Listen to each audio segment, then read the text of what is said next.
Hi there guys, how are you? Good? Awesome! Bom pessoal, a aula de hoje ela é meio que um compilado dos maiores erros ou dos erros mais frequentes que os meus alunos fazem nas aulas de Reading and Writing que eu tenho com eles, ok? Então, são 10 erros mais comuns que eu peguei das redações deles e eu vou dividir com vocês. Depois eu quero que vocês me digam se vocês cometem esses erros ou não, ou quais vocês já conheciam ou não. Alright? Thank you very much. Vamos lá então. O primeiro de todos os erros é o confundir o it's e o its, ok? A pronúncia é assim mesmo, tá? É um não eat, que esse é o comer. Então, esse é um E mais fechadinho, então ele fica it's. Então, o primeiro it's, que é com o apóstrofe, ele vai ser como se a gente dissesse em inglês. A gente vai usar ele quando a gente diz as horas, por exemplo. It's 5 p.m. São 5 da tarde. Alguém pergunta para você, what is that? O que é aquilo? E você diz, oh, it is a school, or it is a supermarket. É uma escola, é um supermercado. O it's pessoal, sem o apóstrofe, ele vai ser o pronome pessoal, tá? Então, assim como do I é o my, do he é o his, do it é o its, ok? Então, por exemplo, se eu digo assim, ele gosta do seu cachorro, ou seja, ele gosta do cachorro dele. He likes his dog. Agora, o cachorro, it, dorme na sua casa. So, it sleeps in its house. Or, his dog sleeps in its house. Então, o it, sem o apóstrofe, está fazendo referência ao cachorro, que é o his dog.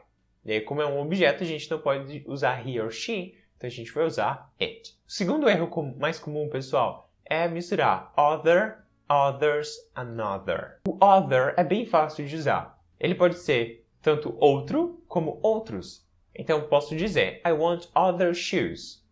Ou ainda, I want other dog. Ok?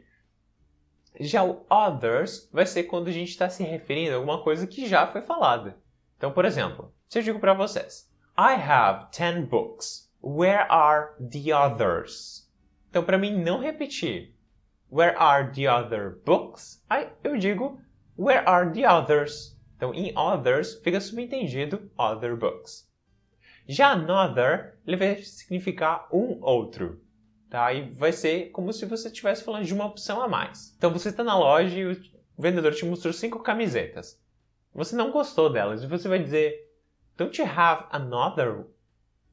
Então, você não tem uma outra, ou nesse sentido de mais uma, ok? Uma outra. Outra confusão grande é quando as pessoas querem dizer nada. Então, os meus alunos sabem que a gente tem duas palavras. A gente pode dizer nothing or anything. Acontece que para dizer nada, a gente precisa usá-las em momentos específicos. Por exemplo, nothing a gente vai só usar nas frases afirmativas. Então, se eu digo para vocês, I did nothing yesterday. Não fiz nada ontem. Já o anything a gente vai usar apenas nas frases negativas. E ela vai ficar assim, I didn't do anything yesterday. Ou ainda, I didn't buy anything yesterday. Não comprei nada ontem. Outra coisa bastante corriqueira que acontece tanto nas redações dos meus alunos quanto eu vejo na internet é a gente usar, ou os alunos usarem, o have como existir, com a ideia de existir.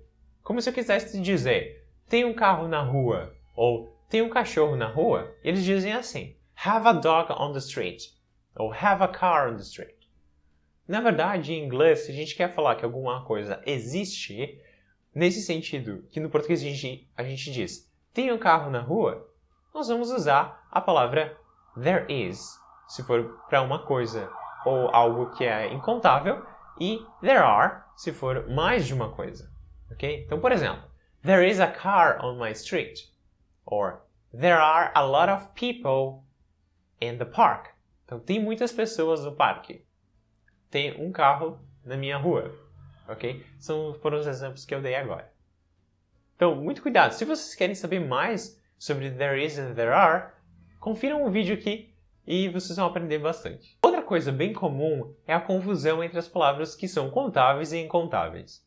O que a gente tem que ter em mente é que nem todas as palavras que são contáveis em português serão contáveis em inglês também, ok? E os dois exemplos mais comuns disso são information e advice. Então, information, como você sabe, é informação, e advice são conselhos. Em português a gente diz, ela me deu muitos conselhos. Em inglês a gente tem que dizer, she gave me many pieces of advice. Ou, eu preciso de muita informação. I need much information. Ok? Nenhum dos dois pode ir no plural porque os dois são incontáveis. O sexto erro mais comum é quando a gente está falando ou escrevendo sobre alguém e a gente troca os pronomes. Principalmente his, her e your. Então é muito comum eu estar falando da minha mãe. Então, minha mãe é assim, assado. O carro dela é azul. E eu vou usar your car is blue. Então acabou que é como se eu estivesse falando com o meu interlocutor dizendo assim, a minha mãe é assim, esse é assado, mas o seu carro é azul.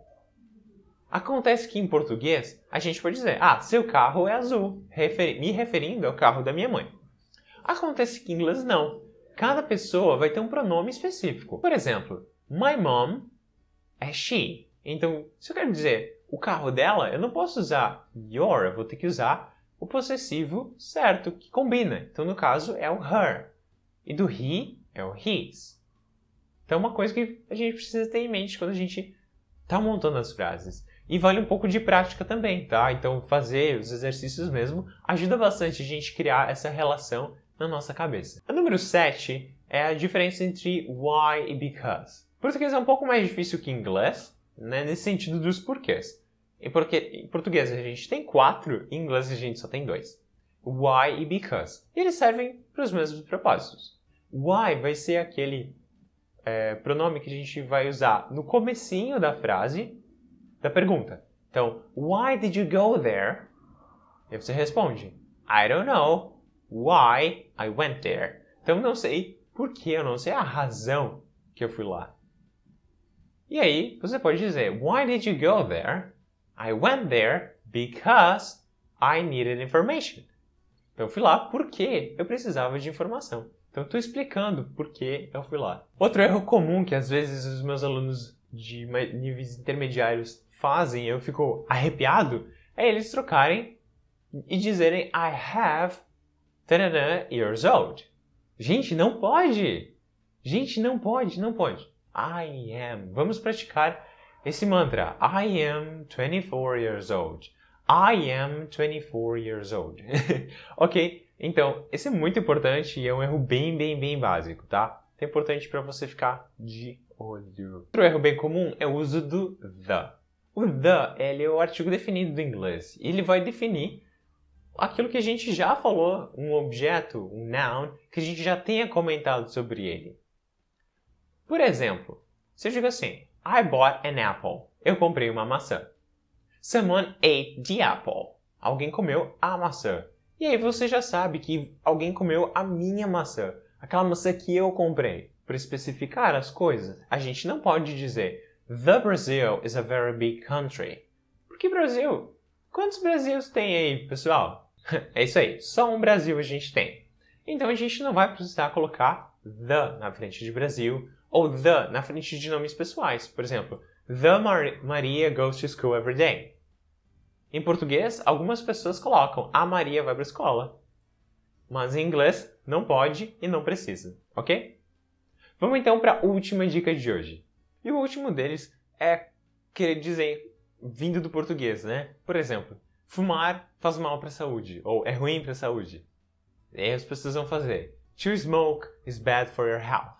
Na verdade, pessoal, quando a gente vai fazer essa frase, a gente tem que transformar um verbo em um substantivo. E para fazer isso, a gente vai usar o gerund. Então, por isso a gente vai usar frases como smoking is bad for your health. Ou running is good for losing weight. Então, correr é bom para perder peso. E assim por diante. Ok? Na verdade, pessoal, isso é bem comum e a gente já tem uma aula aqui no canal sobre isso. Tá? Acesse aqui no cantinho a aula e você vai ver como é fácil de usar o gerund para fazer frases assim. Bom, pessoal, essas foram as 10 coisas que eu mais observei meus alunos errando. Se vocês erram essas coisas, por favor, deixe um comentário aqui. Se vocês já tinham visto essa explicação, deixe um comentário aqui falando também, ok? Se gostaram do vídeo, deixe o like de vocês. E, por favor, compartilhe com os amigos de vocês que estão estudando inglês também, ok? Thank you very much. I see you around. Bye bye.